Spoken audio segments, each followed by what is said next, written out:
Rubin, who served as Deputy Assistant Secretary of State under the Obama administration. Good morning to you, Joel. So the Army has not classified Travis King as a deserter just yet, but how much longer following his mental evaluation, physical evaluation, might we know if he faces any charges?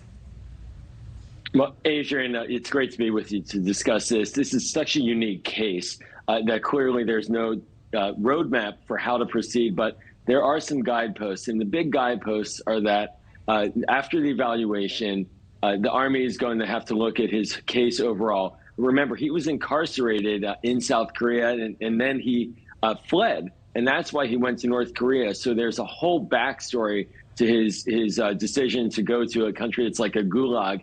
And so they're going to give him time to get normalized, get accustomed to being back in the United States. And then I'm certain that they're going to start to really review the case in its totality as to his fleeing justice and committing an illegal act by going into North Korea. Okay, you said it, an illegal act by going into North Korea. Yep. Do you expect you'll face charges? I do. That doesn't mean without sympathy, but this can't happen. The military can't allow for individuals to just cross willy-nilly into North Korea or to commit other illegal acts and not put some fine line around that. And so certainly they're going to, I would assume, handle it gently and with care as they should, but that doesn't mean to ignore it. This is important to set a clear point that committing illegal acts, crossing into North Korea, that's a no-go. I mean, his family is shocked at what he did, no doubt relieved that he's back home. But certainly a couple of them have said, we think there must be something going on with him mentally for him to ever run into North Korea, as if that's a safer place than U.S. custody. The Pentagon taking him to a program that helps Americans reacclimate after being detained. Obviously, we don't know if he was abused or tortured. But was it surprising to you that North Korea released him so soon? Yeah, I mean, this whole thing really boggles the mind. I mean, there's very little insight into the actual decision-making in North Korea at the leadership level, all the way down to what they're doing at the operational level. But he was ejected by the North Koreans. In fact, the North Koreans over a month ago told China, told our protecting powers, Sweden, the Swedish diplomats, that it didn't want him any longer and wanted to get rid of him. So this is a very bizarre story.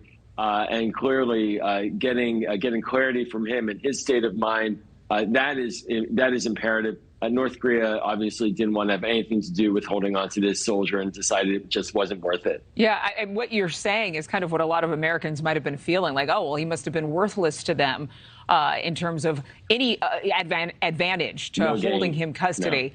No. But were you surprised that China aided in his release? How did that all happen? I really wasn't. I mean, China, despite the tensions between us and China, it is a responsible government in terms of managing relations when there are hard issues at stake. That doesn't mean that they're going to do everything we want. But in this case, China, it's the only country with a border to North Korea. North Koreans wanted to get rid of him. They used the proper diplomatic channels with what we call a protecting power, meaning Sweden is the American representative in North Korea. The Swedish took him, passed him over through the border to American custody, to our ambassador there, and off he went to the United States. It was the responsible, right thing to do. It shows that there are some ways to still engage with China on a practical level, and clearly this was one of them, and it was well done and well executed by all of these different parties. Yeah, you have to wonder, what in the world did North Korea think? Because we've had situations like this happen where someone accidentally stumbles across the border, though that could be in question. Somebody running into the country, man, and giving him up so soon. Yeah, like you said, a bizarre case. Joel Rubin, thanks for being here. Have a good weekend. Thanks, Adrian.